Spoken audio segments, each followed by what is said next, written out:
Galing ang Panginoon sa pamamagitan ng oras ng inyong mga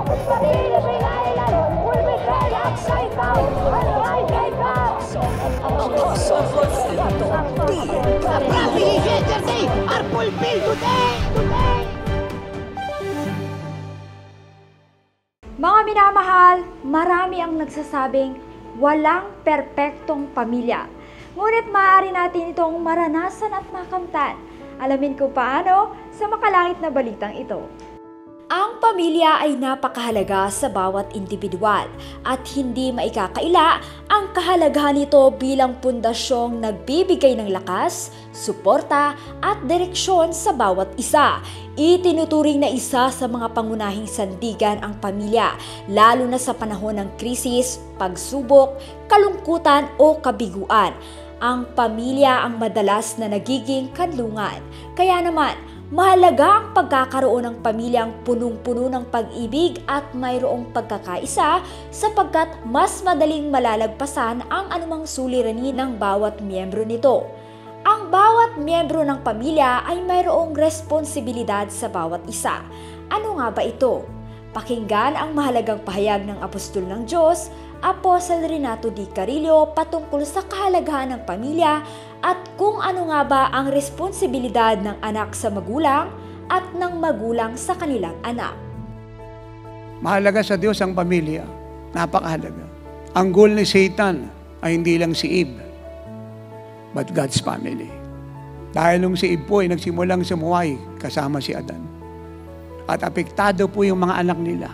Hanggang pati tayong lahat ay naapektuhan. Kaya kung inyong pag-aaralan, Satan's goal is not individual, but the family. Kaya nga napakahalaga maging kagaya tayo ng Lord. Because through us, our family will enter heaven. And that is the reason why God gave us a lot of specific instruction about our responsibility as a family. Ephesians 6:1-3, children, obey your parents in the Lord, for this is right. Honor your father and mother, which is the first commandment with promise, that it may be well with you and you may live long on the earth. Kung gusto raw po natin na malugod ng Diyos sa inyo, mga anak, at humaba ang buhay nyo rito, to enjoy ang inyong long life at eternal life sa mundong ito hanggang sa kalangitan, igalang daw natin ang ating mga magulang. Hindi ibig sabihin na ang mga magulang nyo na atin na imperfection. Hindi yun ang issue. Kundi ang issue rito, nag-uutos ang Diyos. You have to respect your parents. Hindi sila sinasagot, pinagdadabugan, sinusuway, especially pinapayo sa inyo godly, maayos, makadiyos, nararapat tungkulin ng mga magulang na ingatan kayo mahalin dahil sila yung pinagkatiwalaan ng inyong mga buhay. Nakinig kayo mga anak sa mga magulang nyo. Hindi nila kayo ipapahamak. Honor your father, your mother, serve them, love them. Children, obey your parents in the Lord. This is right. This is godly. Nagkulang man yung mga magulang niyo, okay, magsalita ng pangit, huwag sila akusahan. Bring the matter to God in prayer. Hanggang malakas pa mga magulang niyo, i-honor niyo. Punta naman tayo sa mga parents. Fathers and you fathers, do not provoke your children to wrath, but bring them up in the training and admonition of the Lord. Huwag daw po nating udyukan yung ating mga anak na magalit, magrebelde.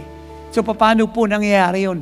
Pag tayo po mga magulang ay masyadong mahigpit, malupit, masyado po tayong mapagpuna na konting bagay, pinagagalitan natin sila, hindi natin ina-appreciate yung ginagawa nila, yung nalabas sa bibig natin, puro negative. Kaya pag tayo po ipatayin na sa sarili, we live a crucified life. We totally die to ourselves, to our feeling, to our senses. Pag tayo po nagsalita sa ating mga asawa, sa ating pamilya, sa sino mang tao, we do that in the Spirit. Listen, it brings life.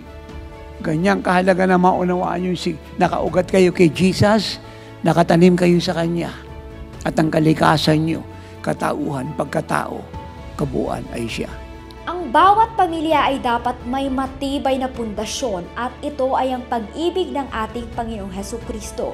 Kaya anumang problema o kasinungalingan ng kaaway ang dumating sa ating pamilya ay walang kapangyarihan sa atin.